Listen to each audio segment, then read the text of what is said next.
process, had no idea how it worked or what was going on with him. It just happened to him. And how did Bob come across this? Bob experienced it just, I guess in a way, sort of like I did. It just happened.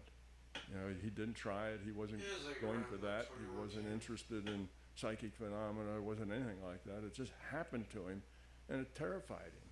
What is this? He thought maybe he was dying. He thought maybe he was insane. He found a psychiatrist, I think, Charlie Tart maybe comes to mind. He found somebody. He went to them, and they said, Bob, you're sane. You're perfectly sane. What was Bob's experience? Like, what was his particular revelation? His experience was that he was taking a little nap, and he found himself outside his body, in the air, floating, looking back at his body.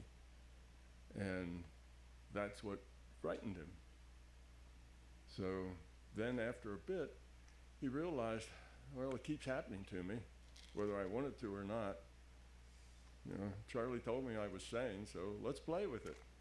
So he did. He started, playing with it, see where he could go, what he could do, what he could find out. And his books that he wrote were all about his experiences, and his books are just like a diary.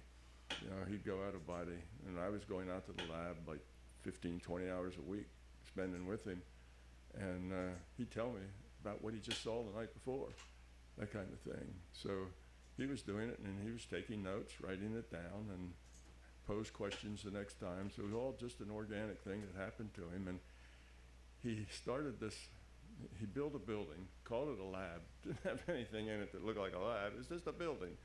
And it had 3, what he called check units. I don't remember what check was, but Bob loved acronyms. You know, he should have been a government employee. He loved acronyms. And he had these check units, and they were all isolated. One of them was electromagnetically isolated, a Faraday cage, and the other were just acoustically isolated. So you could go in one room and shout, and nobody would really hear you. They might hear a little bit of a peep. So anyway, he had this lab, and he was sort of like the, build it and they will come. Mm-hmm. He built it, and he was, in his mind, some scientists would come and study consciousness, because Bob wanted some science to explain to him, what this was and how it was working. He knew there was some mechanism involved.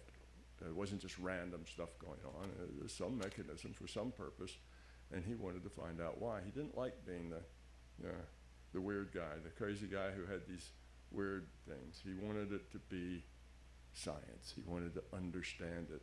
So I was out there, and he looked at the whole group. I was there with about, 12 people or so, and he looked at her and says, you guys are all technical. You're all scientists and engineers. I've got this lab. Anyone want to work with me? My hand shot up in the air right away. And somebody else that was there too, Dennis Menerick, his hand shot up too. Both of us had just gotten out of school.